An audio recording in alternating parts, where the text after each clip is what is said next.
Very good afternoon everyone. तो मैं नेहा आप सभी का वेलकम करती हूँ चंद्रा क्लासेस के इस ऑनलाइन प्लेटफॉर्म पे। आप सभी का बहुत सारा वेलकम है और आप सबको बता दूं हम पढ़ने क्या वाले हैं।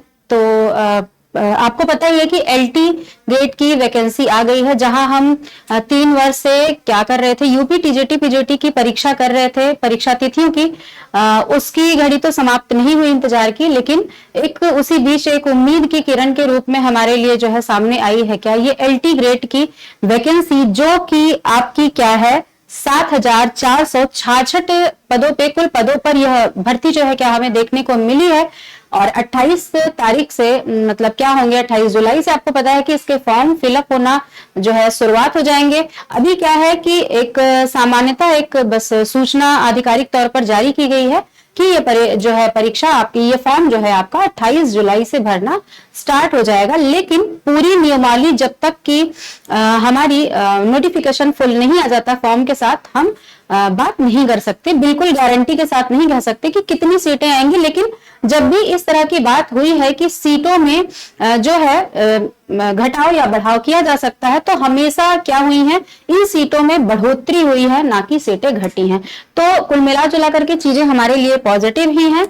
और जहां तक उम्मीद लग रही है कि ये परीक्षा टीजीटी पीजीटी की तरह तो गवर्नमेंट नहीं ही करेगी, क्योंकि लगभग अगर हम देख लें तो 7 वर्षों के पश्चात, मतलब 2018 के बाद यह भर्ती इतना विवादों में घिरने के पश्चात जो है अब आई हुई है, और कुछ बदलावों के साथ आई हुई है। कुछ अच्छी चीजें भी हैं, कुछ थोड़ा हमें दुविधाओं में डालने वाली भी चीजें हैं, लेकिन कुल मिला जुलाकर जहां पे एक उम्मीद शिक्षार्थी जो है उब चुका था कि हम बस पढ़े जा रहे हैं, भर्तियां देखने को नहीं मिल रही हैं, तो हम मान सकते हैं कि इस बीच में हमें एक पढ़ने का हमें एक क्या मिला हुआ है, मोटिवेशन के तौर पर हम इसे ले सकते हैं। हमारे पास पढ़ने के अलावा, मेहनत करने के अलावा कोई और विकल्प नहीं है, और आज नहीं तो कल परीक्षाएं होनी ही होनी है। अगर भर्तियां आई हुई हैं तो परीक्षाएं होंगी, थोड़ा विलंब हो सकता है, 2 महीने 4 महीने 5 महीने, लेकिन परीक्षाएं अवश्य होंगी। तो थोड़ी सी चर्चा एलटी पे करेंगे, एलटी ग्रेड की, क्योंकि हमारे सामने यही भर्ती है। और इसी को आधार बना करके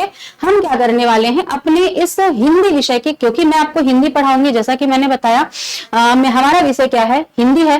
तो आप सभी को पता होना चाहिए जो हिंदी का सिलेबस है ऑलमोस्ट, चाहे वो टीजीटी पीजीटी की बात कर लो, एलटी की बात कर लो, थोड़ा सा जीआईसी में पैटर्न थोड़ा सा चेंज होता है, क्योंकि उसका जो मीन्स वाला पेपर होता है वो थोड़ा सा क्या होता है, व्याख्यात्मक होता है, वैकल्पिक नहीं होता। बाकी यूपी टीजीटी पीजीटी की बात यदि हम कर लें और यदि हम बात कर लें एलटी की, तो यहाँ पे भी अब की बार एक भारी परिवर्तन देखने को मिला है। क्या 2 पेपर कर दिया गया है। पहले केवल हमारा एक ही पेपर होता था, जिसमें क्या होता था 30 नंबर का आपका जीएस आता था, और 120 नंबर का हमारा क्या होता था, वैकल्पिक जो हमारा विषय होता था, जैसे हमारा हिंदी है, तो यहां से आपके 120 प्रश्न बनते थे। कुल 150 प्रश्नों पे हम ये परीक्षा हम क्या करते थे, देते थे। लेकिन अब ये परिवर्तन किया गया है कि 150 नंबर का ही जो है प्री होगा आपका, वही पैटर्न पे 30 नंबर जीएस, 120 हमारा सब्जेक्ट रहेगा।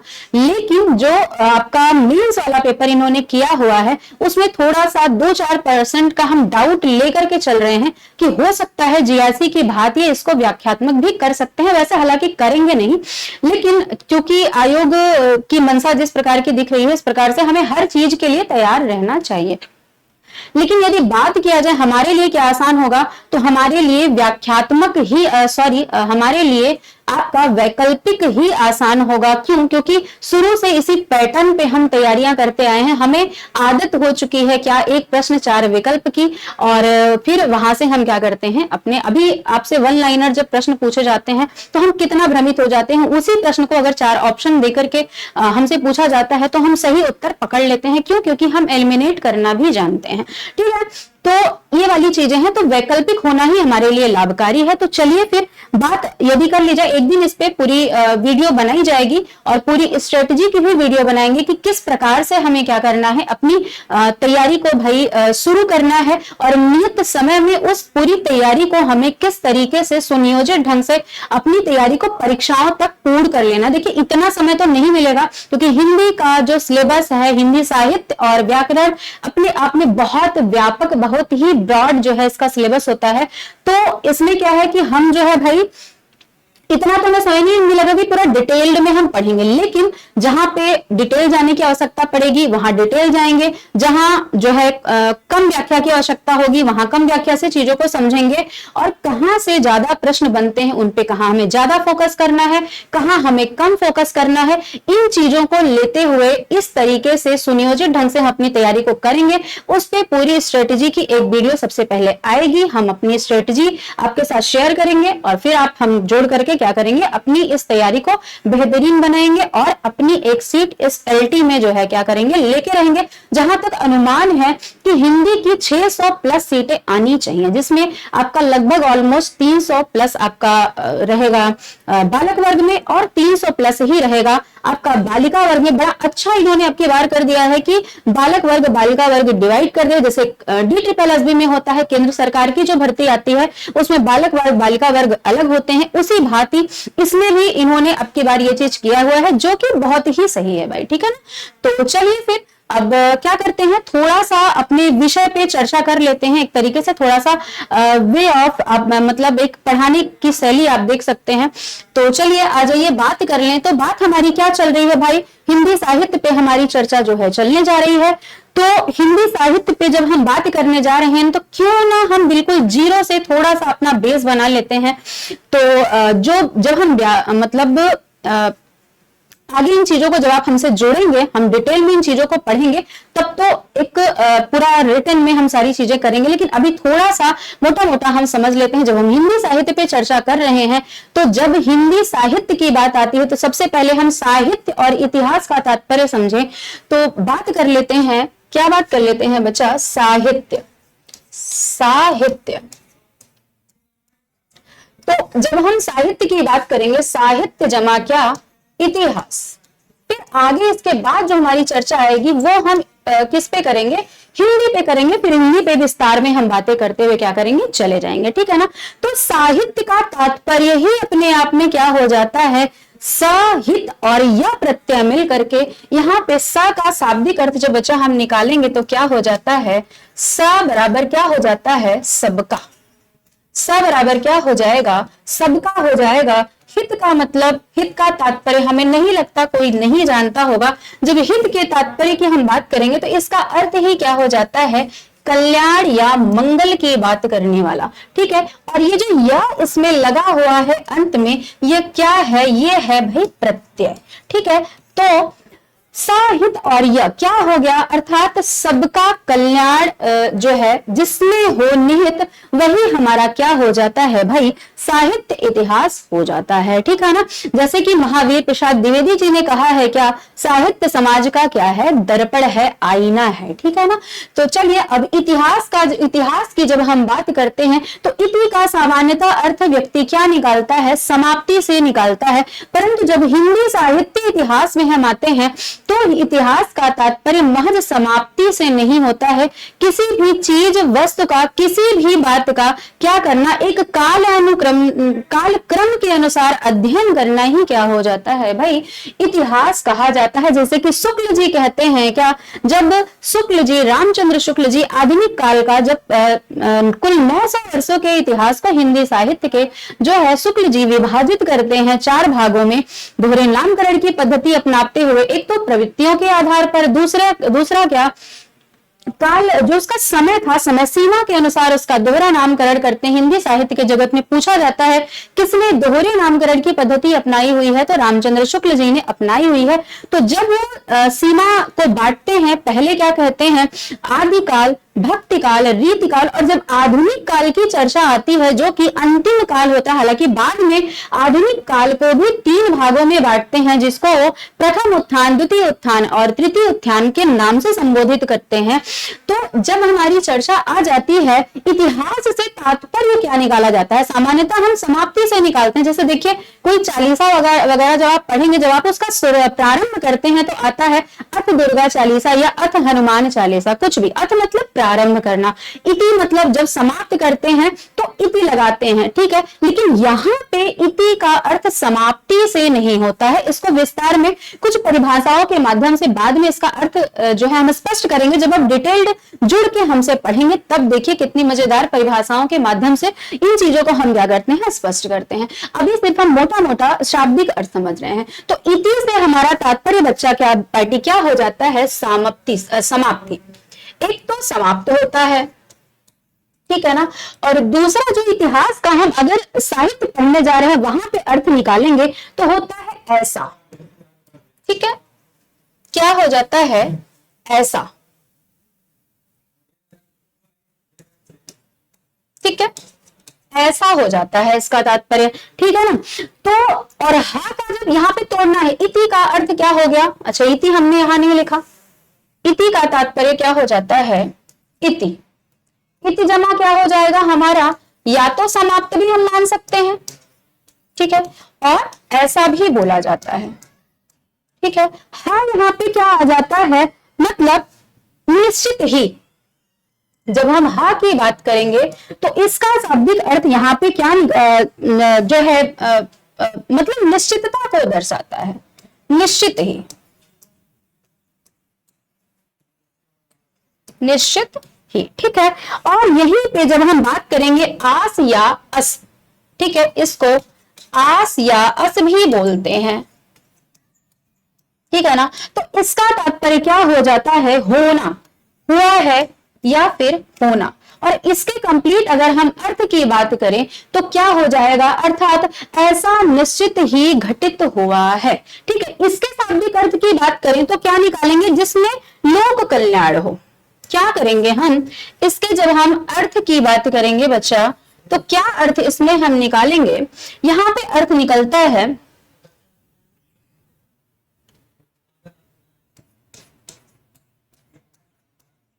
जिसमें सबका कल्याण हो,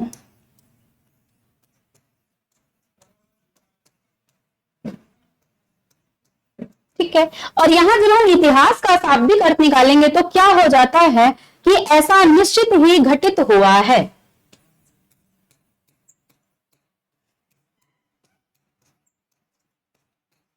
ऐसा निश्चित ही घटित हुआ है।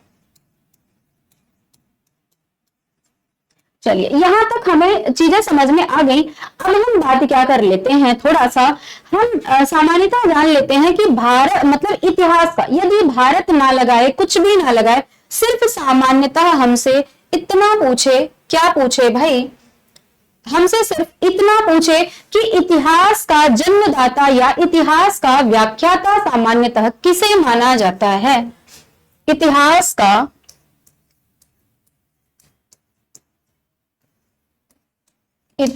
का क्या जन्मदाता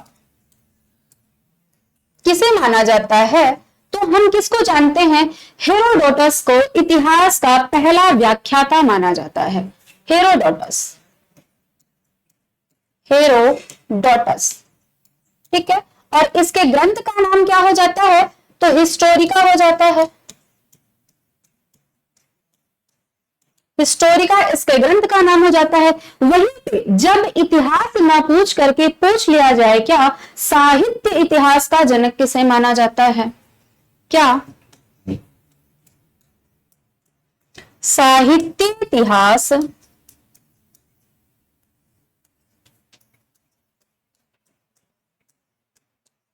तो साहित्य इतिहास के जनक की जब बात आएगी तो हमें यह जो है क्या स्मरण रहना चाहिए कि सबसे बड़ा जो साहित्य सबसे पहले लिखा गया उसको जो है क्या हो जाता है, वो महाभारत को कहा जाता है, ठीक है। तो इसके महाभारत को किसने लिखा था, महर्षि वेदव्यास जी ने लिखा था। तो वही क्या हो जाएंगे, इसके जन्मदाता, इसके जनक हो जाएंगे।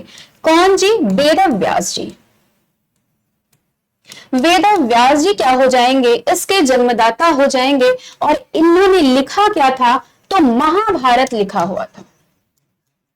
और सबसे बड़ा ग्रंथ भी वही माना जाता है साहित्य में, ठीक है। सबसे पहला और सबसे बड़ा ग्रंथ यदि कोई माना जाता है किसे, तो महाभारत को ही माना जाता है, ठीक है। यहां तक हमने बात कर ली। अब आपसे क्या पूछा जाए कि भारत में इतिहास का जन्मदाता कौन हो जाता है, ठीक है। जब केवल इतिहास का जन्मदाता पूछे तो हेरोडोटस, जिसकी बुक क्या थी, हिस्टोरिका थी, जो है साहित्य इतिहास का जनक वेदव्यास, जिन्होंने क्या लिखा था, महाभारत लिखा हुआ था।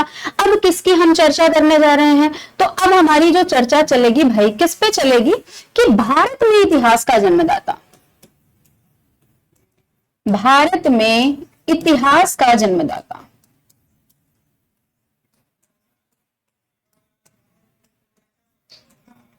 तो जब भारत में इतिहास का जन्मदाता की बात आएगी तो इस बात से हम सभी परिचित होंगे कि कल्हड़ नाम का एक व्यक्ति था, जिसने क्या लिखा हुआ था, राज तरंगिणी नामक ग्रंथ लिखा हुआ था। क्या भाई, कल्हड़। कल्हड़ याद रहे, हम जल्हड़ की बात नहीं कर रहे हैं। जल्हड़ कौन हो जाता है, जल्हड़ जो है चंद्रबरदाई का चतुर्थ पुत्र हो जाता है, जिसने पृथ्वीराज रासो को जब जो है चंद्रबरदाई लिख रहा था और पृथ्वीराज को जो है गजनी उठा ले गया जब गौरी, तो उस पुस्तक को क्या किया, जल्हड़ को अपने पुत्र चतुर्थ पुत्र, जो कि बहुत ही 10 पुत्रों में क्या था भाई, बहुत ही तेजवान और ओजस्वी था, उसके हाथ में उस पुस्तक को देते हैं और बोलते हैं क्या, इसके ऊपर एक किंवदंती प्रचलित है क्या, कि पुस्तक जल्हड़ हथ दे चले गज्जन रिपकाज। उस वाले जल्हड़ की बात नहीं कर रहे हैं, उस जल्हड़ पर जब हम आएंगे उन ग्रंथों पे, रासो ग्रंथों पे, तो विस्तार में बात करेंगे। यहाँ बात किसकी हो रही है, यहाँ बात कल्हड़ की हो रही है, जिसमें क्या लिखा हुआ था, राज तरंगिणी, ठीक है, राज तरंगिणी लिखा हुआ था। और राज तरंगिणी में इसमें लिखा क्या हुआ था भाई, तो कश्मीर के आसपास के इतिहास को इसमें दर्शाया हुआ था, जिसे भारत में इतिहास का पहला जन्मदाता माना जाता है। क्योंकि जो हेरोडोटस था वो भारतीय तो था नहीं, तो भारत में इतिहास के जब जन्मदाता की बात आएगी तब हम कल्हड़ की बात करेंगे, जिसमें क्या लिखा हुआ था, राजतरंगिणी लिखा हुआ था। और साहित्य इतिहास की बात कर ली, महाभारत, इतिहास के जन्मदाता की बात कर ली, हिस्टोरिका लिख के हेरोडोटस हो जाता है, इसी को पहला व्याख्याता भी माना जाता है। अच्छा, अब आ जाते हैं कहा, अपने मेन मुद्दे पे। अब बात आपसे कैसे पूछा जा सकता है प्रश्न, अब आपसे पूछा जाएगा कि भारत में इतिहास का जन्मदाता हो गया। अब आपसे यदि पूछा जाए कि हिंदी साहित्य इतिहास का जन्मदाता किसे माना जाता है, यहां से मेन मुद्दा हमारा क्या होता है भाई, प्रारंभ हो जाता है क्या, कि हिंदी साहित्य इतिहास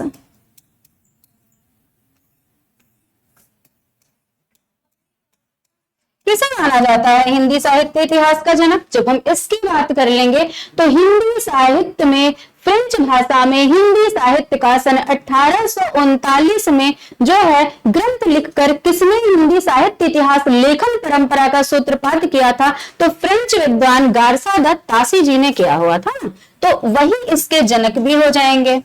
कौन महाशय, गारसा द तासी जी, जो कि क्या थे, जो कि फ्रांस में जो है हिंदी विभाग के प्रोफेसर के पद पे नियुक्त थे। ये व्यक्ति कभी भारतवर्ष आया ही नहीं, वहीं पर यहाँ से, क्योंकि तब तो फोन, ये सोशल मीडिया का जमाना तो था नहीं, तब क्या हुआ करते थे, तब जो है पत्राचार चलता था। पत्राचार के माध्यम से यहाँ पे जो उर्दू रचनाकार थे उनसे क्या किया, समस्त जानकारियां इकट्ठा करी, वहां पे मंगवाया फ्रांस में, और वहीं बैठे बैठे इस व्यक्ति ने सन 1839 ईस्वी में हिंदी साहित्य इतिहास का पहला ग्रंथ रच करके साहित्य इतिहास लेखन परंपरा का सूत्रपात कर दिया। अभी उस पर चर्चा करेंगे बड़े विस्तार में, बड़ी भली प्रकार से। तो इनके ग्रंथ का नाम बड़ा बड़ा है, यहाँ पे नहीं लिखते हैं, हम बात करके समझ लेते हैं। क्या, इस्तवार दलालित लेत्यूर एंदुई ए हिंदुस्तानी नाम का ये व्यक्ति ग्रंथ लिखता है, जो कि फ्रेंच भाषा में होता है, ठीक है।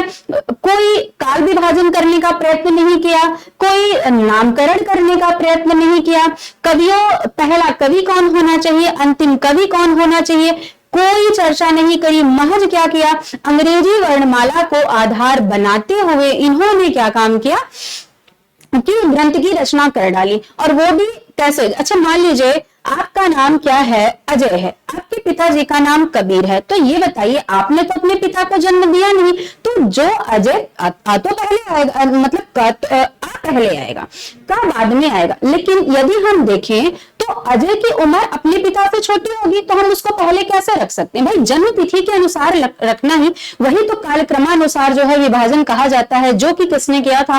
जो है हमारे इन्होंने जॉर्ज अब्राहम ग्रियर्सन जी ने किया था। इसीलिए उनके इतिहास ग्रंथ को क्या कहा जाता है? सच्चे अर्थों में हिंदी साहित्य का पहला इतिहास ग्रंथ कहा जाता है। अभी उस पर भी चर्चा हमारी चलेगी, जिसको मानक किसे हम मानते हैं? रामचंद्र शुक्ल जी को मानक मान करके हिंदी साहित्य इतिहास लेखन को हमने क्या किया हुआ है? इस हिंदी साहित्य के जो भाई दिग्गज थे, महारथी थे, उन्होंने क्या किया? जैसे कथा सम्राट कौन हो जाते हैं? मुंशी प्रेमचंद्र जी हो जाते हैं। उनको मानक मान करके उपन्यास को 3 वर्गों में विभक्त किया गया था। कौन? जो है प्रेमचंद्र पूर्व उपन्यास लेखन, प्रेमचंद्र योगी उपन्यास लेखन और प्रेमचंदोत्तर उपन्यास लेखन, अर्थात जो उनके पश्चात लिखे गए। ठीक है, उसी प्रकार शुक्ल जी ने क्या किया हुआ था? भाई जब कोई भी कार्य हम करने चलते हैं तो उसकी कुछ मानक शर्तें होती हैं, जिसको हमें फॉलो करते हुए, जिसका पालन हमें करते हुए ही जब हम उस कार्य को करेंगे तभी हम सराहे जाएंगे। जिस वजह से आज तक जो है रामचंद्र शुक्ल जी क्या है? अविस्मरणीय है, उनको हम नहीं भुला सके। क्यों? क्योंकि उन्होंने बड़े ही नियम कायदे कानून को अपनाते, हालांकि कुछ जगह क्रिटिसाइज भी किए गए, उनकी भी आलोचनाएं हुई, लेकिन फिर भी उन्होंने नियमों में बंद करके चीजों को किया। इस वजह से उनकी बातों का खंडन करना किसी के बस की नहीं थी। इसीलिए कहा जाता है ना कि जो उसूल, जो सिद्धांत बनाए जाएं, जब उनका पालन करते हुए आप आगे बढ़ पाएंगे तो कोई भी आपका विरोध करेगा भी तो आपका कुछ भी बाल बाका नहीं कर सकता। वही हुआ रामचंद्र शुक्ल जी के साथ। ठीक है, आ जाइए। तो अब क्या थोड़ा सा भाई हमारी चर्चा जो चलेगी वो किस पे चलेगी? बात कर लेते हैं, थोड़ी सी हिंदी पे चर्चा कर लेते हैं। ठीक है, हमने साहित्य के विषय में समझा, हमने इतिहास के विषय में जान लिया, थोड़ी सी चर्चा, क्योंकि पढ़ना हमें हिंदी है तो थोड़ी सी बात हम अपने हिंदी पे भी करेंगे। आ जाइए। तो जब हम हिंदी की बात करेंगे, अब हम क्या आ गए भाई? यहां आ गए हिंदी, हिंदी जमा क्या? हम आ गए साहित्य, जमा क्या हो जाएगा? इतिहास। सबके विषय में हमने चर्चा कर ली। पढ़ने क्या जा रहे हैं? हिंदी साहित्य का इतिहास पढ़ने जा रहे हैं। ठीक है, तो सबसे पहले तो हम ये जान लें कि यहां से भी प्रश्न किस तरीके से पूछा जा सकता है। जब हमसे पूछा जाए क्या कि भाई जो है, पहली बात तो जान ले, हिंदी शब्द जो है वो हीन धातु और टू प्रत्यय से मिलकर के बना हुआ है। पूछा जाए कि हिंदी शब्द की उत्पत्ति किस शब्द से हुई है, तो हिंदी शब्द की उत्पत्ति तो सिंधु शब्द से हुई है। लेकिन वही पूछ लिया जाए कि हिंदी की आदि जननी क्या है, तो हिंदी की आदि जननी जानते रहेंगे कि संस्कृत हो जाती है। उस क्रम पे भी आएंगे, वैदिक संस्कृत, लौकिक संस्कृत, पाल, प्राकृत, और फिर आता है अपभ्रंश, फिर अवहट्ट की बात करते हैं। अवहट्ट हुई वह अंतिम अवस्था होती है जहां से क्या होता है? हिंदी का जो है जन्म हमारा होता है। ठीक है, अभी तक हिंदी पे ही हमारा जो है हम टिके हुए, अभी उसका नया वर्जन कोई नहीं आया हुआ है। आएगा तो फिर उस पर भी चर्चा चलेगी हमारी। ठीक है ना, तो आ जाइए, अब हम बात क्या समझ लेते हैं, हिंदी का हम उत्पत्ति क्रम देख लेते हैं। तो भाई सबसे पहले तो हिंदी शब्द की जब हम उत्पत्ति क्रम देखेंगे, जब हम इसके उत्पत्ति क्रम पे आएंगे तो सबसे पहले आ जाता है सिंधु। अच्छा, ये सिंधु कहां से आया? इस विषय में भी जानना अति आवश्यक है, नितांत आवश्यक है भाई कि ये सिंधु कहां से आया। तो सिंधु नदी होती है। ठीक है, ईरानी आर्य का नाम हमने सुना है, जो कि हमारे पूर्वज ही बोले जाते हैं। तो जब ईरानी आर्य भारतवर्ष में उन्होंने अपना पहला कदम रखा तो सबसे पहले उतरे कहां? वहां से उतरे ये लोग सिंधु नदी के तट पर।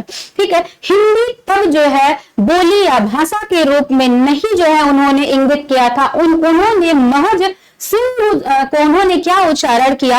हा को सा को उन्होंने हा उच्चारण किया, धा को उन्होंने दा उच्चारण किया। और ऐसा उन्होंने किया क्यों? क्योंकि उनके यहाँ सा को जो है हा कहा जाता था, धा को जो है दा कहा जाता था। तो इस इस भांति हिंदी को ही इन्होंने सिंधु नाम दिया, और सॉरी सिंधु को इन्होंने हिंदू नाम दे दिया। ठीक है, और क्यों हिंदू नाम दिया? हिंदू नाम से इनका जो है हिंदू नाम से इनका तात्पर्य नहीं था कि ये एक भाषा या बोली के रूप में इन्होंने बताया, नहीं, इनका तात्पर्य क्या था हिंदू नाम से कि हिंदी से मतलब वहां पे जो लोग विशेष रह रहे थे उन लोग विशेष के लिए, व्यक्ति विशेष के लिए, उस भीड़ उस समुदाय को इन्होंने हिंदू कह करके जो है क्या किया था, संबोधित किया था। ये तो बाद में आगे चल करके हिंदी क्या हुआ, एक भाई विस्तृत जो है भाषा के रूप में आज हम पढ़ रहे हैं, तो ये बाद में चल के इसका विकास होता है। लेकिन जो उत्पत्ति क्रम जब हुई थी, जब ईरानी आर्य ने इसका उच्चारण किया था, तब उनका तात्पर्य सिर्फ क्या था कि भाई पर्याय क्या था, हिंद का या हिंद से मतलब वहां के आसपास रहने वाले लोगों से इनका तात्पर्य था। ठीक है ना। अब इसके उत्पत्ति क्रम की बात करें तो सिंधु को भाई इन्होंने वहां से लोगों ने क्या कहा, हिंदू कह दिया। ठीक है, हिंदू कह दिया। अब भाई जो ये छोटे ओ की मात्रा आती है यहाँ पे होता है बलाघात। अब बलाघात क्या होता है भाई, देखो परिवर्तन सृष्टि का नियम है। ठीक है, हर चीज में देखो पहले क्या था भाई साहब, पहले क्या था, पहले था भैया पिताजी बोलते थे। ठीक है, पिताजी से डैड आए, डैड से पापा हुए, पापा से पा तक बोलते हैं। ठीक है ना, पहले माताजी बोलते थे, फिर जो है मम्मी आई, फिर मॉम हुई, माँ हुई, बहुत सारे परिवर्तन किए ना। तो ये क्या होता है, जैसे पहले थाली को क्या बोलते थे, इस थाली बोलते थे, टाठी फिर बोला गया, फिर टाठी से परिवर्तित होकर के हम थाली बोलने लगे, इसी को कहते हैं बलाघात। जब थोड़ा सा हमने बोलचाल, जैसे निक नेम आपने सुना होगा ना, किसी का नाम पूजा है तो भाई उसको पू कह के उच्चारण करने लगते हैं, तो यही होता है बलाघात। ठीक है ना, हम अपने सुविधा के कारण क्या करते हैं, चीजों को छोटा करते चले जाते हैं, उसी को बलाघात कहते हैं। तो ये भाई बड़े इंटरेस्टिंग लोग थे, इन्होंने क्या कार्य किया, इस ओ की मात्रा को बलाघात के चलते हटा दिया। तो अब हमारा क्या बचा, अब हमारा बचा हिंद, और जब हिंद बचता है तो फिर भाई कुछ मतलब बोल रहे थे, इनको थोड़ा परिवर्तन चाहिए था, मनोरंजन चाहिए था, तो इन लोगों ने क्या किया, इसमें का प्रत्यय जोड़ दिया। ये का प्रत्यय पूछा जाता है कि किस प्रकार का प्रत्यय है, तो इसको बच्चा पार्टी जानते रहेंगे, ये ईरानी प्रत्यय है। ठीक है, ये ईरानी प्रत्यय है। ठीक है, इसको जोड़ दिया। अब क्या बचा, हिंदी का बचा। अब भाई हमारा हिंदी का बचा, फिर वही बात है, ये कहां मानने वाले, इनको तो जो है भाई परिवर्तन चाहिए। फिर इन महाशय लोगों ने इस का प्रत्यय को भी हटा दिया। फिर फाइनली इस भांति हमें क्या मिलती है भाई, हमें हमारा हिंदी शब्द प्राप्त हो जाता है, जबकि उस समय इसका तात्पर्य क्या हुआ था, हिंद का या हिंद से, हिंद का या फिर हिंद से। ठीक है, अर्थात उस क्षेत्र विशेष के लोगों के लिए इस शब्द को प्रयोग किया था, ना कि हिंदी को एक भाषा या बोली के रूप में इन्होंने स्थापित किया हुआ था। ठीक है ना, इस चीज को हम जानते रहेंगे बच्चा पार्टी। अब आगे जब हमारी बात आ जाती है तो क्या आ जाती है, तो हमने ये देख लिया। अब ये तो हिंदी शब्द की उत्पत्ति क्रम था, लेकिन जब हिंदी की उत्पत्ति, हिंदी की आदि जननी की बात आएगी, तब इसके उत्पत्ति क्रम का जो नियम है भाई बदल जाएगा। जननी की जब बात आएगी कि जन्म कहां से हुआ, जब हम जननी पे चर्चा करेंगे, जननी कहां से जन्मी मतलब हिंदी, उसको जब हम देखेंगे तो सबसे पहले हमारा क्या आ जाएगा, वैदिक संस्कृत आ जाएगी।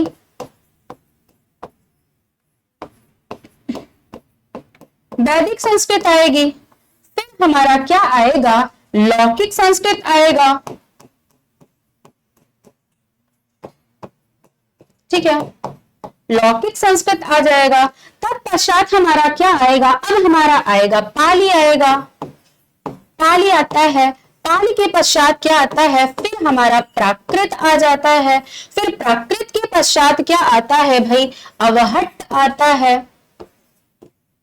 ठीक है, सॉरी, प्राकृत के पश्चात फिर हमारा अपभ्रंश आता है। ठीक है, इसको स्मरण रखेंगे कि यहाँ पे देख लेते हैं थोड़ा सा। फिर प्राकृत के पश्चात हमारा क्या आता है भाई, अपभ्रंश आता है। अपभ्रंश, उसी अपभ्रंश की बात कर रहे हैं जिसको चंद्रधर शर्मा दिलेरी जी ने क्या कहा हुआ था, पुरानी हिंदी के नाम से अभिहित किया हुआ था। ठीक है, फिर क्या आ जाता है, तो अवहट्ट आ जाता है, अवहट्ट आ जाता है, और इसी अवहट्ट की अंतिम अवस्था को क्या कहा जाता है, हिंदी कहा जाता है।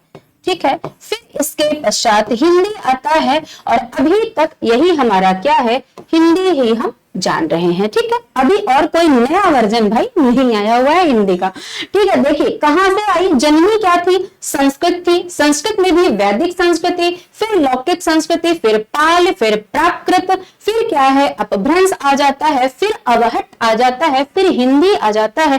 पूछा जाता है जन्म की किस अंतिम अवस्था से हिंदी का उदय हुआ, तो कहीं कहीं अपभ्रंश मिलता है, लेकिन अगर ऑप्शन में वहां अवहट्ट दिया हुआ है, अपभ्रंश होने पे भी हमारा उत्तर क्या होगा, अवहट्ट होगा।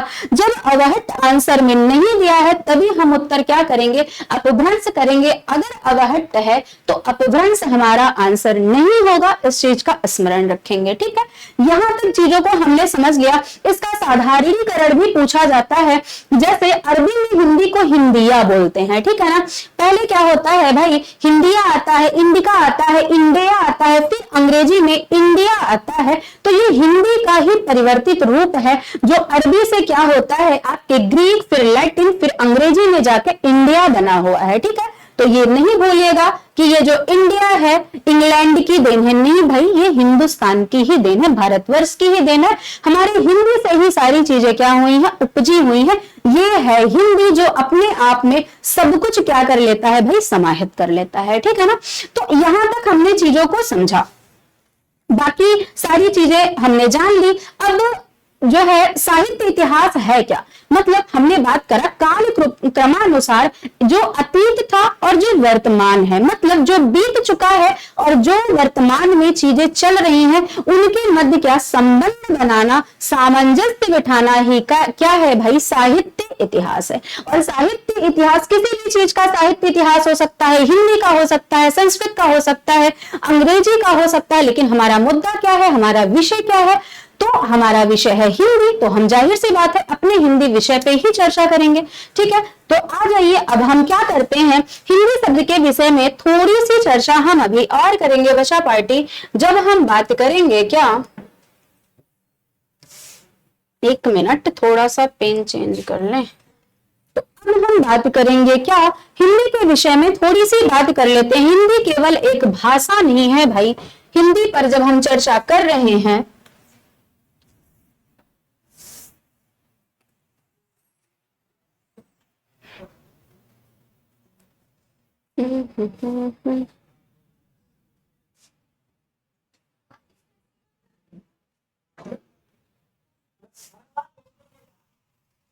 तो हमारी चर्चा किस पे चल रही है भाई, हिंदी पर चल रही है। ठीक है, हिंदी पे हमारी चर्चा जो है क्या है, चल रही है।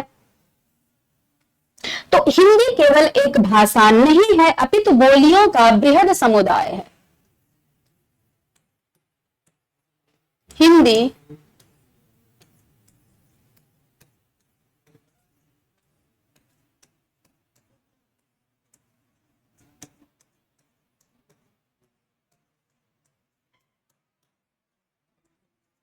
हिंदी केवल एक भाषा नहीं है, अपितु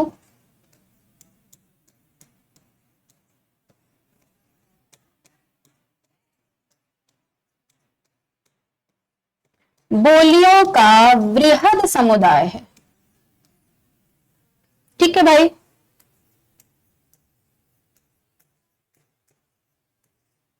अब पूछा क्या जाता है, अच्छा भाई चलो ठीक है, यहां तक तो हमने हिंदी शब्द की उत्पत्ति का क्रम देखा, हिंदी का साधारणीकरण भी देख लिया कि अरबी में जो है क्या बोलते हैं, हिंदी को हिंदिया बोलते हैं, वहां से लैटिन, ग्रीक में, अंग्रेजी में साधारणीकरण होते होते हमारा क्या बनता है, इंडिया बन जाता है। वो सारी चीजें हमने देख ली। अब अब मुद्दा क्या आता है, अब आता है हिंदी को जब हम एक भाषा, एक बृहद बोली के समुदाय के रूप में पढ़ते हैं, तब हम उसको कैसे परिभाषित करेंगे। तो भैया हिंदी महज एक भाषा मात्र में हम सीमित नहीं कर सकते।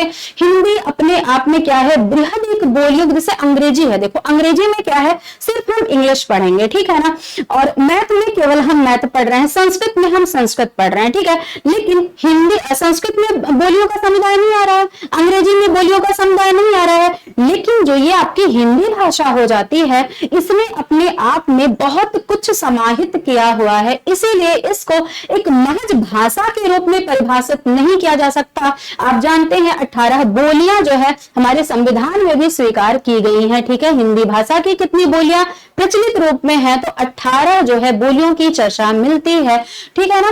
तो चलिए आगे उस पर जब हम पढ़ेंगे भाषा विज्ञान, तो उस पर विस्तार में हमारी चर्चा चलेगी, लेकिन फिलहाल अभी हम साहित्य की बात कर रहे हैं, तो मोटा मोटा समझते चलेंगे। अच्छा, अब आ जाइए, भाषा के रूप में हिंदी शब्द का सर्वप्रथम प्रयोग किसने किया था, ठीक है। हिंदी शब्द का, हिंदी, अब क्या बात कर रहे हैं हम, शब्द की बात कर रहे हैं, ठीक है। हिंदी शब्द का सर्वप्रथम प्रयोग, हिंदी शब्द का जब सर्वप्रथम प्रयोग की बात आएगी, तो एक 1424 ईस्वी में एक रचना लिखी थी, किसने, जफरनमा रचना आ जाती है, जिसको लिखी किसने थी, तो शरीफुद्दीन यज़दी ने लिखी हुई थी। क्या रचना हो जाती है, जफरनमा, जफरनामा, ठीक है। ये जफरनामा रचना लिखी कब थी भाई, तो 1424 ईस्वी में इस रचना को लिखा किस महाशय ने था भाई, तो लिखा था तो इसको किसने, शरीफुद्दीन यज़दी ने, शरीफुद्दीन यज़दी ने लिखा था भाई, ठीक है। एक रचना और थी जो गुरु गोविंद सिंह ने भाई लिखा हुआ था, ये तैमूर के ऊपर लिखी गई थी भाई, ठीक है ना। इसमें किसकी चर्चा मिलती है, याद रखेंगे, हालांकि वो हमारे प्रश्न में नहीं पूछा जाएगा किसके ऊपर लिखी गई, सिर्फ हमारा मुद्दा क्या है, सबसे पहले हिंदी शब्द का प्रयोग किसने किया हुआ था, तो जफरनामा रचना में शरीफुद्दीन यज़दी ने किया हुआ था। मोटा मोटा बस समझ लेते हैं कि तैमूर के ऊपर ये बात जो है शरीफुद्दीन यज़दी ने करी नहीं थी। जफरनामा रचना एक किसी और ने की थी, किसने, गुरु गोविंद सिंह ने, जो कि क्या किया हुआ था, ये पत्र लिखा हुआ था, लेकिन ये वो रचना नहीं है जिसमें अकबर के काले करतूतों का वर्णन है भाई, ये वो रचना है जो कि जफरनामा शरीफुद्दीन यज़दी ने 1424 ईस्वी में लिखी हुई थी, और ये मोस्ट इंपॉर्टेंट हो जाती है क्योंकि यहां से कई बार प्रश्न जो है बने हुए हैं, ठीक है ना। ये हमने जान लिया। अब थोड़ा सा हम क्या चीज समझ लेते हैं बच्चा, थोड़ी सी चर्चा अब हम कर लेते हैं साहित्य इतिहास लेखन के। देखिए डिटेल में हम सारी चीजें पढ़ेंगे, जब आप जुड़ेंगे, जब आप हमारे साथ उस तरीके से, तो हम एकदम सीक्वेंस से चीजों को लेते चलेंगे। अभी हम क्या कर रहे हैं, मोस्ट जो इंपॉर्टेंट चीजें होती हैं उन पे हम क्या करें, प्रकाश डालते हुए फटाफट से आगे बढ़ रहे हैं, ठीक है। अभी हम बहुत डिटेल में नहीं जा रहे हैं, इस चीज को आप ध्यान रखिएगा, सिर्फ हम आपको बता रहे हैं कि हमारा पढ़ने का तरीका क्या होगा चीजों को, ठीक है। एक एक जब कोई टॉपिक उठाएंगे तो उसका पूरा निचोड़ निकाल देंगे कि प्रश्न बनेगा तो बनेगा कहां से, ठीक है ना। ये हमारा क्या हो जाता है, वे ऑफ टीचिंग हो जाता है। चलिए आ जाइए बात कर ले, लेखन की पद्धतियां भाई हो जाती हैं, लेकिन ये जब लेखन कार्य किए गए, बहुत सारे लेखन कार्य किए गए, लेकिन एक जब हम साहित्य इतिहास पे आते हैं तो शुक्ल जी को मानक मान करके हिंदी साहित्य इतिहास लेखन को 3 वर्गों में विभाजित किया गया, 3 वर्गों में। उन पे चर्चा जरा सी कर लेते हैं बच्चा पार्टी, ठीक है ना। आ जाइए। अच्छा, इस पे जब हमारी चर्चा चलने जा रही है तो इसको जानते रहेंगे कि इन महाशय को जब हमने मानक माना, इनको मानक मान के क्या किया हमने, हिंदी साहित्य इतिहास लेखन को 3 वर्गों में बांटा भाई, ठीक है ना। 3 वर्गों में बांटते हैं। सबसे पहले उसमें क्या आ जाता है, वही बात जैसे हमने चर्चा क्या करी हुई थी भाई, हमने चर्चा क्या करी, तो करी हमने चर्चा इस पे कि उपन्यास सम्राट किस पे बात करी हमने, कौन हो जाते हैं हमारे उपन्यास सम्राट, तो हमारे जो उपन्यास सम्राट हो जाते हैं मुंशी प्रेमचंद्र जी हो जाते हैं। उनको मानक क्यों माना गया, क्यों? क्योंकि उस उपन्यास की जो कैटेगरियां होती हैं उस पे क्या किया हुआ था उन्होंने, उसकी जो शर्तें होती हैं उसको पूरा फॉलो करते हुए उन्होंने उपन्यास लिखना शुरू किया गया, इसीलिए उनको उपन्यास सम्राट कहा गया और इसी वजह से उपन्यास को 3 वर्गों में बांटा गया। उसी प्रकार जब हम आते हैं किस पे, अपने रामचंद्र शुक्ल जी पे, तो इन्होंने क्या किया भैया, जब इतिहास लेखन कार्य किया जाता है तो उसकी कुछ मानक शर्तें होती हैं। क्या होती हैं? जैसे समीचीन नामकरण होना चाहिए, उसका जो कॉन्सेप्ट होना चाहिए बिल्कुल क्लियर होना चाहिए, और क्या करना चाहिए भाई, वैज्ञानिक पद्धति, मतलब तात्कालिक परिस्थितियां जो समय समाज में चल रहा है, मतलब जैसे जो नामकरण आप दे रहे हो तो आप उसको सिद्ध भी कर पाओ भाई कि इसका नामकरण हमने ये क्यों रखा। जैसे जब रामचंद्र शुक्ल जी आदिकाल को वीर गाथा काल नामकरण देते हैं तो उस पर अपने तर्क प्रस्तुत करते हैं, भैया मेरी वीरता का आधार क्या है। उसके लिए उन्होंने 12 ग्रंथ उठाए और उसको दिया, जिसमें आदि ग्रंथ हम पढ़ते हैं, जैसे ना हम वीर रासो पढ़ते हैं, पृथ्वीराज रासो पढ़ते हैं, उसमें विद्यापति की पदावली को, कीर्तिलता, कीर्ति पताका, 3 ग्रंथ उन्हीं के उठा के रख दिए थे और पहेलियां भी रख दी थी अमीर खुसरो की, उस पर बाद में चर्चा करेंगे। तो उन्होंने आधार बताया कि इन 12 आधार ग्रंथों के नाम पे हमने वीरता जो है क्या नाम दिया, वीर गाथा काल नामकरण प्रवृत्तियों के आधार पर दिया। प्रवृत्तियां मतलब जो उस समय उस समाज में व्याप्त थी। जैसे कि महावीर प्रसाद जी क्या कहते हैं, साहित्य समाज का दर्पण है, अर्थात साहित्य समाज का क्या है भाई, दर्पण भी है, आईना भी है और दीपक भी है। हमें क्या करता है, रास्ता दिखाने का कार्य करता है। उस समय में जो इतिहास लिखा जाता है उसे हमें कैसे पता चला, ये बताइए, हमें कैसे पता चला कि आदिकाल में क्या क्या हुआ।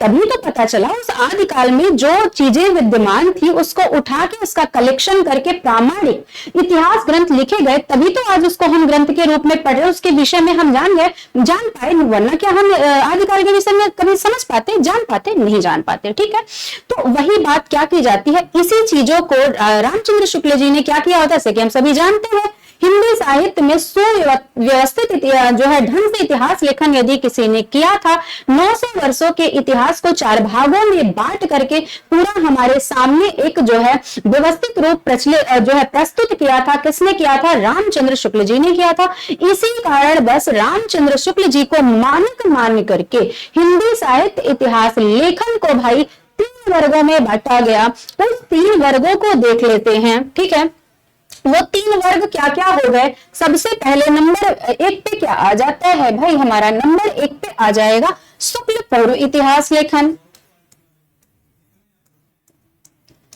शुक्ल पूर्व इतिहास लेखन।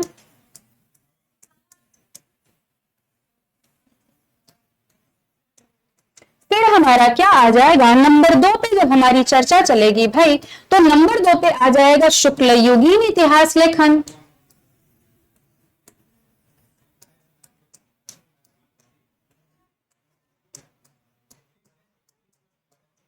शुक्ल युगीन इतिहास लेखन।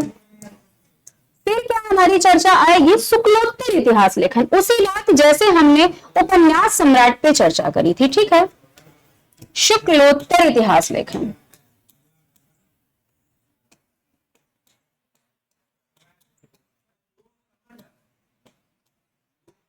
ठीक, शुक्लोत्तर इतिहास लेखन आ गया। अब जानते रहेंगे शुक्ल पूर्व भी जो इतिहास ग्रंथ लिखा गया था उसको भी क्या किया गया भाई, 2 वर्गों में बांटा गया।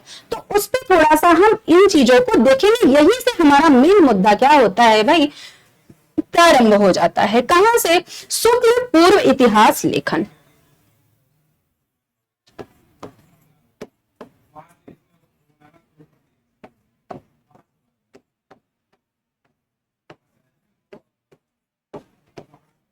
ये जब शुक्ल पूर्व इतिहास लेखन कार्य हुआ, इसको भी हमने 2 वर्गों में बांटा। और 2 वर्गों में बांटा कैसे भाई, ये जरा सा देख लेते हैं। वो 2 वर्ग कौन कौन से थे? तो वो 2 वर्ग हमारे क्या हो जाते हैं, तो सबसे पहले इसमें आ जाता है क्या, अव्यवस्थित इतिहास लेखन।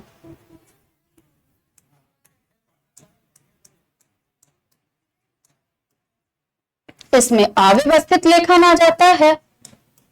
और दूसरे में क्या आ जाता है भाई, तो व्यवस्थित लेखन आ जाता है। व्यवस्थित लेखन आ जाएगा।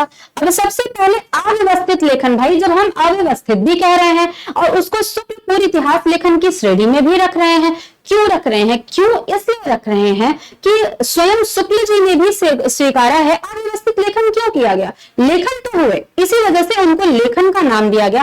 अव्यवस्थित इसलिए कहा गया कि वही चीज गारसादा तासी जी वाली बात हो गई कि मतलब कोई क्रम नहीं था, कुछ नहीं, बस क्या किया था, लेखन कार्य किया था, कुछ लोगों के विषय में जानकर से भक्तमाल हो गया नाभादास जी का, ठीक है। तो 300 ब्राह्मण भक्त कवियों का उसमें उल्लेख कर दिया, ठीक है। तो इस वजह से हमें कुछ तो सहायता मिलती है ना, इस जब ग्रंथों को पढ़ करके ही क्या किया है, आगे साहित्यकारों ने सहायता लेकर के अपने इतिहास ग्रंथ को लिखा हुआ है। जैसे हम जब अपना नोट्स बनाने चलते हैं तो तमाम क्या करते हैं, जो रचनाकार हैं, साहित्यकार हैं, उनकी पुस्तकें उठाते हैं, कुछ वहां से लेते हैं, कुछ उनकी बुक से हमें अच्छा लगता है। तो इसी भांति जब साहित्यकार क्या कर रहे थे, इतिहास ग्रंथों की रचना करने चल रहे थे, तो इस अव्यवस्थित लेखन से व्यवस्थित लेखन में क्या किया हुआ था, इन लोगों ने सहायता लेकर के ग्रंथ को लिखा था। तो सबसे पहले जान लेते हैं कि अव्यवस्थित लेखन में कौन कौन से ग्रंथ आते हैं। तो सबसे पहले तो इसमें 84 वैष्णवन की वार्ता आ जाएगी।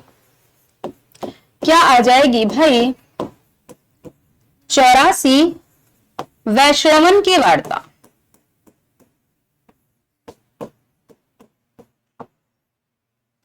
चौरासी वैष्णवन की वार्ता आ जाएगी और 252 वैष्णवन की वार्ता आ जाएगी।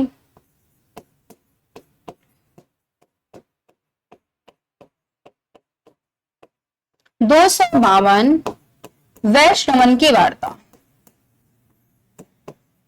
और इन सबको लिखा किसने था? इनकी रचना किसने करी हुई थी? तो जब हम इस पर चर्चा करते हैं तो इसमें भाई अपने पिताजी के क्या 252 जो है शिष्यों को उठा करके और अपने दादाजी के 84 शिष्यों को उठा करके गोकुलनाथ ने क्या किया हुआ था भाई? वार्ता साहित्य रच डाला था। इससे क्या होता है कि इतिहास लेखन, जब व्यवस्थित इतिहास लेखन साहित्यकारों ने किया तो इन ग्रंथों से उन्होंने सहायता ली थी। इसमें महत्वपूर्ण अगला ग्रंथ क्या आ जाएगा? कालिदास हजारा आ जाएगा। कालिदास हजारा आ जाएगा, जिसको किसने लिखा था भाई? तो कालिदास त्रिवेदी लिखा था, समझ लेते हैं। और इसके बाद जो है क्या आ जाता है? भक्तमाल आ जाता है।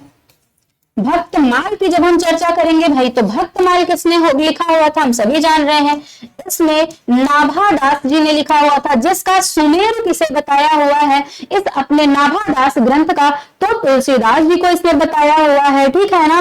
और इसी भक्तमाल पर प्रियदास जो कि नाभादास के शिष्य थे, अपने गुरु के कहने पर इसी भक्तमाल पर उन्होंने क्या किया हुआ है? नवभक्तमाल नाम से टीका भी लिखी हुई है, हालांकि वो बाद में लिखा था, वो इस लेखन में नहीं आता है। और कविमाला एक ग्रंथ आ जाता है भाई। थोड़ा सा हम इसको क्या करते हैं, ऊपर कर लेते हैं, थोड़ा सा हम इसको ऊपर कर लेते हैं। इसके बाद इसमें क्या आ जाएगा? तो कविमाला आ जाएगी, कविमाला आ जाएगी, ठीक है ना। सॉरी, भक्तमाल हो गया, कालिदास हजारा का देख लिए, कविमाला भी आ जाता है, जो कि भाई तुलसी हरि राय का है। किसका है? तो तुलसी हरि राय का हो जाता है, ठीक है। फिर इसमें एक महत्वपूर्ण और आ जाता है क्या? गुरु ग्रंथ साहिब। गुरु ग्रंथ साहिब आ जाता है, जिसको लिखा किसने था भाई? गुरुओं के जो है क्या आ जाते हैं, कौन से नंबर के गुरु आ जाते हैं? तो 5वें नंबर के गुरु अर्जुन देव जो सिखों के गुरु थे, उन्होंने ये गुरु ग्रंथ साहिब लिखा हुआ था, जिसमें बहुत सारे लोगों के क्या होते हैं? पद संकलित किए गए हैं, जैसे कबीर दास के, रैदास के, नामदेव के, नानक आदि के क्या होते हैं? सब पदों का संकलन है, उसको आगे हम विस्तार में पढ़ेंगे। यहाँ पे हमने देख लिया। अब हम क्या देखेंगे? अब हम व्यवस्थित लेखन देखेंगे, ठीक है। यहाँ तक क्या करी हमने भाई? बातों को समझ लिया। अब हम क्या देखने वाले हैं? तो व्यवस्थित लेखन में क्या आ जाता है? व्यवस्थित लेखन में वो आ जाएगा जो शुक्ल जी से पूर्व इतिहास ग्रंथ लिखे गए, ठीक है। अब इसमें सबसे पहले सूत्रपात किसने किया था? तो गारसादा तासी जी ने किया हुआ था ना। ग्रंथ का नाम बहुत बड़ा है, इसलिए सिर्फ इनका नाम हम लिखते हैं। गारसादा तासी जो कि क्या थे? एक फ्रेंच विद्वान की श्रेणी में आ जाते हैं। फिर अगला नाम इसमें क्या आ जाता है? इसके बाद इन्हीं की पद्धति का याद रहे, महज पद्धति का अनुसरण किया था, ना कि इनके इतिहास ग्रंथ का अनुसरण किया था। किसने? शिव सिंह सेंगर जी ने। ठीक है, फिर इसके बाद आते हैं हमारे शिव सिंह सेंगर जी, जिन्होंने क्या लिखा हुआ था? शिव सिंह सरोज लिखा हुआ था। ठीक है, इसके बाद इसमें क्या आ जाएगा? हमारे जॉर्ज अब्राहम ग्रियर्सन जी आ जाते हैं। जॉर्ज अब्राहम ग्रियर्सन, भाई पूरा नाम है लेकिन हम छोटा ही लिखते हैं, समझने के लिए समझ लेंगे बस। ठीक है, फिर क्या आ जाता है? शुक्ल पूर्व में अंत में जो आते हैं मिश्र बंधु आते हैं। ठीक है, मिश्र बंधु आ जाएंगे, जो कि 1913 में इन्होंने तीनों भाइयों ने मिलकर के मिश्र बंधु विनोद नाम से एक एक भाग, 3 भाग क्या किया था? 1913 में ही लिख दिया था। चतुर्थ भाग 1934 में लिखा हुआ था। 1910 में इनकी एक महत्वपूर्ण पुस्तक आ जाती है, क्या आपका हिंदी नवरत्न, जिसको बहुत सारे साहित्यकार क्या मानते हैं? हिंदी आलोचना की पहली पुस्तक मानते हैं। ठीक है ना, चलिए यहां तक हमने बात कर ली। अब मुद्दा क्या आता है भाई? व्यवस्थित लेखन को भी 2 वर्गों में वर्गीकृत किया गया, उसको समझ लेते हैं अब हम। ठीक है, तो अब बात क्या करेंगे? व्यवस्थित लेखन पे।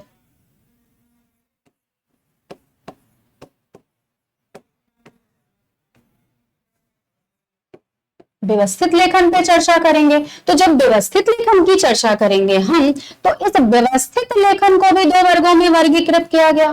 कैसे भाई? एक तो आ जाता है इसमें हमारा कलात्मक पक्ष, दूसरा आ जाता है प्रामाणिक पक्ष।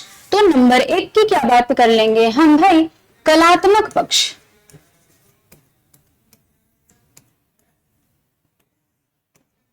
कलात्मक पक्ष आ जाएगा। दूसरे में क्या आ जाएगा? प्रामाणिक या फिर वैज्ञानिक पक्ष। प्रामाणिक, इसको वैज्ञानिक भी बोलते हैं भाई। प्रामाणिक होगा तभी तो वैज्ञानिक, वैज्ञानिक है इसीलिए प्रामाणिक है, जाहिर सी बात है। ठीक है, प्रामाणिक पक्ष आ गया। कलात्मक पक्ष क्यों बोला गया? मुद्दे की बात क्या है? क्यों भाई कलात्मक पक्ष बोला गया? क्यों? क्योंकि इन लोगों ने जब अपने इतिहास ग्रंथ को लिखा तो क्या महाशय लोगों ने कार्य किया? पूर्वाग्रह से ग्रसित होकर अपने इतिहास ग्रंथ की रचना की। इसमें पहले कारण की जब हम बात करेंगे तो क्या? पूर्वाग्रह से ग्रसित।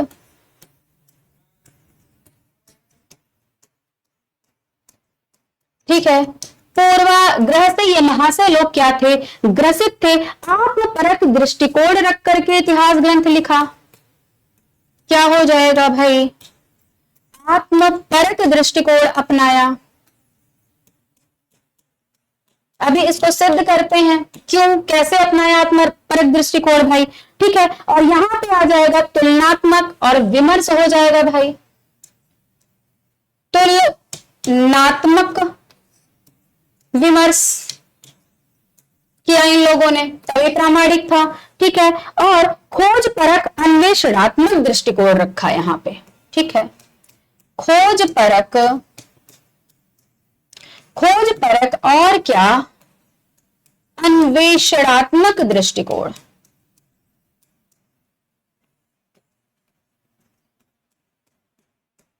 अन्वेषणात्मक दृष्टिकोण रखा। ठीक है, कैसे?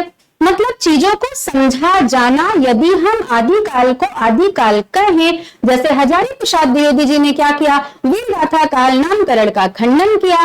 बोला कि शुक्ला जी, यदि आप वीर गाथा काल नामकरण दे रहे हैं तो समीचीन नहीं होगा। क्यों नहीं होगा?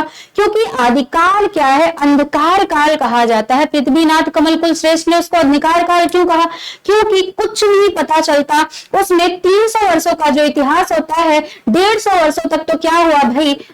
सभी अपने मौज मस्ती में जी रहे थे, जब तक क्या विदेशियों का आक्रमण, मुस्लिमों का आगमन हमारे भारतवर्ष में नहीं हुआ था। ठीक है, तो तब तक क्या हो रहे थे भाई? भक्ति परक रचनाएं भी हो रही थी, मनोरंजन परक रचनाएं भी हो रही थी। खुसरो आदि की पहेलियां देख लीजिए। ठीक है, कुछ कुछ वीरता परक रचनाएं भी हो रही थी, लेकिन वीरता का आधार क्या था? महज मनोरंजन था या महज अपना वैयक्तिक शौर्य प्रदर्शन था, ना कि अपने देश के हित के लिए राजा युद्ध करता था। 150 वर्षों के पश्चात रासो साहित्य को जब हम पढ़ते हैं तो उसमें कुछ वीरता की झलकियां मिलती हैं, लेकिन फिर भी एक दो रासो ग्रंथ को पढ़ करके हम पूरे संपूर्ण काल को हम वीर गाथा काल नामकरण नहीं दे सकते।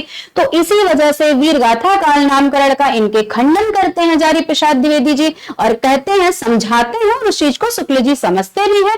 इनकी सहमति से ही आदिकाल नामकरण किया गया था। बोलते हैं क्या, कहते हैं कि देखिए जब हम आदिकाल नामकरण करेंगे ना तो उसमें मनोरंजन पर रचनाएं भी आ जाएंगी भाई, जो है भक्ति परक रचनाएं भी आ जाएंगी और वीरता परक रचनाएं भी आ जाएंगी शुक्ला जी। इसलिए आदिकाल नामकरण ही सबसे समीचीन है। इसीलिए पूछा जाता है किसकी सलाह पर, किसकी सहमति से हजारी प्रसाद द्विवेदी जी ने आदिकाल नामकरण रखा था, तो स्मरण रखेंगे कि शुक्ल जी की सलाह पर ही रखा था। ठीक है, भले उनकी बात का खंडन किया लेकिन शुक्ल जी से मनवाया। वह प्रभावित, वो मतलब प्रभावपूर्ण व्यक्तित्व कौन है, हजारी प्रसाद द्विवेदी, जिसने क्या किया, शुक्ल जी से भी अपनी बात मनवा ली।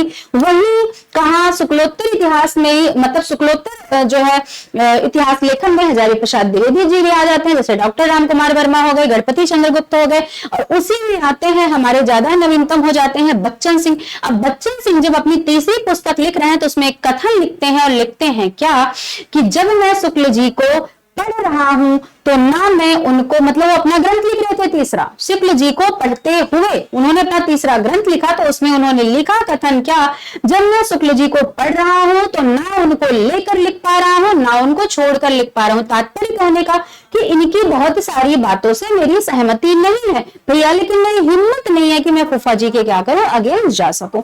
तो उनके खिलाफ, देखो किसी चीज का कोई बगावत, जब किसी बात का कोई बगावत करता है, खिलाफत करता है, तो उसका बेस मैटर करता है कि किस बेस पे वो बगावत कर रहा है। यदि वो व्यक्ति के बगावत का जो रीजन है वो एकदम सही है, प्रामाणिक है, तो उसका कोई बाल बाका नहीं कर सकता। जैसे कि हजारी प्रसाद द्विवेदी जी ने जब आदिकाल नामकरण किया, जब सिद्धोनाथों को साहित्य में स्थान देने की बात करी तो देना पड़ा भैया। शुक्ल जी ने तो क्या किया था, उसको सांप्रदायिक साहित्य कहकर साहित्य से ही बहिष्कृत कर दिया था। तो हम तो जान ही नहीं पाते कि नाथ या फिर नाथ जो है संप्रदाय या फिर क्या हो जाते हैं हमारे सिद्ध संप्रदाय नाम की कोई शाखा भी हुआ करती होती थी या समुदाय भी हुआ करता था।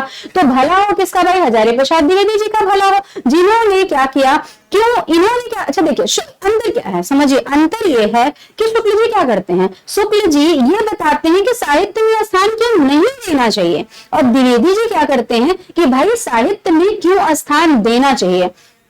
उसका सबसे बड़ा तर्क क्या देते हैं हजारी प्रसाद द्विवेदी जी, कहते हैं मान लीजिए कि यदि हम विदेश में गए हुए हैं रिसर्च करने हुए, जैसे लोग पीएचडी वगैरह करते हैं, किसी विषय पे आप कहीं पे गए हुए हैं, किसी विदेशी साहित्य पर आप कोई पुस्तक लिख रहे हो, तो क्या आप जिस चीज से सहमत होगे महज उसी को अपनी पुस्तक में दिखाओगे? नहीं, हमें तो वो समस्त चीजें अपनी उसमें भाई नोट्स में बनानी है, उस अपनी किताबों में दिखाना है जो उस वर्ग समुदाय में उस समय में वहां प्रचलित था। यही तो निष्पक्ष तरीके से लिखा गया साहित्य कहलाएगा। यदि आदिकाल पर, भक्ति काल पर, रीति काल पर लोगों ने अपने अपने विचार को, वहां पे जो प्रवृत्तियां प्रचलित थी उस आधार पर उन लोगों ने नहीं अपनी बात को रखा होता, तो क्या आज जो ये इतिहास, साहित्य इतिहास हम पढ़ रहे हैं, क्या इसके विषय में ईमानदारी से हम जान पाते? तो वही बात कौन कहता है, हजारी प्रसाद द्विवेदी जी कहते हैं। इसीलिए इतनी प्रभावपूर्ण जो है पर्सनालिटी, जिसके इस बातों के सामने कौन झुक गया,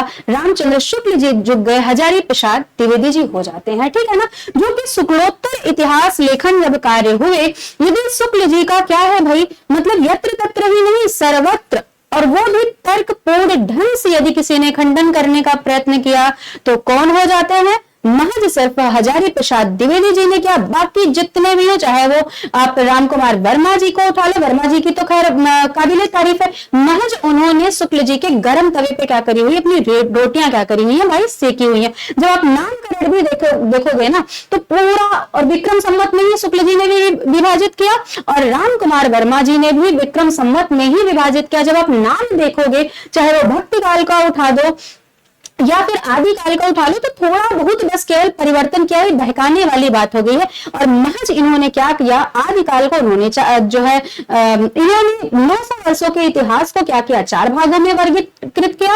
और रामकुमार वर्मा जी ने क्या किया, महज जो आदिकाल था उसको 2 भागों में बांट दिया, संधि और चारण काल। उसमें भी जब आप समय सीमाएं देखेंगे तो बिल्कुल उसी को स्वीकारा हुआ है जो रामचंद्र शुक्ल जी ने कहा। और जो कथनों पे भी हम विचार करेंगे या किसी जैसे अप्रामाणिकता की ही जब बात आ जाती है, ये पृथ्वीराज रासो के जब बूलर जी की एंट्री होती है और बूलर जी क्या करते हैं कि ये पृथ्वीराज रासो को जब जयानक कवि की रचना पढ़ करके वो कश्मीर से लौटते हैं क्या, तो उसको जो है पृथ्वीराज विजय नामक, जो कि संस्कृत में लिखा गया ग्रंथ था, जो कि मूल ग्रंथ था, तो जब बूलर जी को मिलता है और वो पृथ्वीराज रासो को सर्वप्रथम अप्रामाणिक सिद्ध करते हैं, तो यही रामचंद्र शुक्ल जी सबसे पहले कूदते हैं और क्या बोलते हैं कि भाई ये तो पूरा का पूरा ग्रंथ ही जाली है। जबकि अपनी वीर गाथा काल नामकरण के 12 आधार ग्रंथों में उन्होंने पृथ्वीराज रासो को सम्मिलित किया हुआ है, जिसको मुकर गए और बोल दिया बूलर जी के कहने पे बिना जाने समझे कि पूरा का पूरा ग्रंथ ही क्या है, अप्रामाणिक। जाली कह दिया था, अप्रामाणिक तो कहा बूलर ने, इन्होंने कहा भैया पृथ्वीराज पूरा का पूरा क्या है, जाली ग्रंथ ही है। इसी बात पे सबसे ज्यादा घेरे जाते हैं कि फिर भाई कैसे आपने वीर गाथा काल नामकरण कर दिया, फिर तो वीर गाथा काल नाम कर, जब खुद आप स्वीकार कर रहे हो कि मैंने ग्रंथ में, और सोचिए उसी आधार पे प्रथम हिंदी का प्रथम महाकवि भी चंद्रबरदाई को घोषित कर दिया और हिंदी का पहला महाकाव्य घोषित कर दिया किसको, पृथ्वीराज रासो को, और बूलर की एंट्री होने पे उसी ग्रंथ को जाली कह दिया।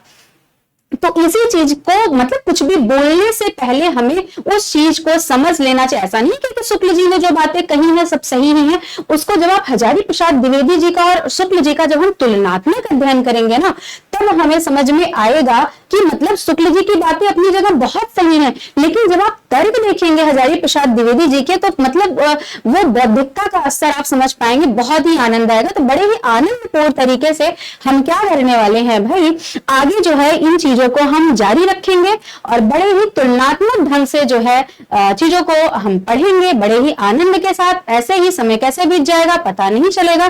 तो आज के लिए बस इतना ही रखते हैं। अब जो अगली क्लास हमारी होगी वो हम क्या करेंगे, स्ट्रेटजी पे लेकर के आएंगे और पूरा प्लान करेंगे कि हाँ आगे चीजें हमें कैसे कार्यान्वित करनी है और सुचारू रूप से उस पर क्या किया जाएगा, कार्यान्वयन भी किया जाएगा। चलिए आज के लिए बस इतना ही। Thank you so much everyone.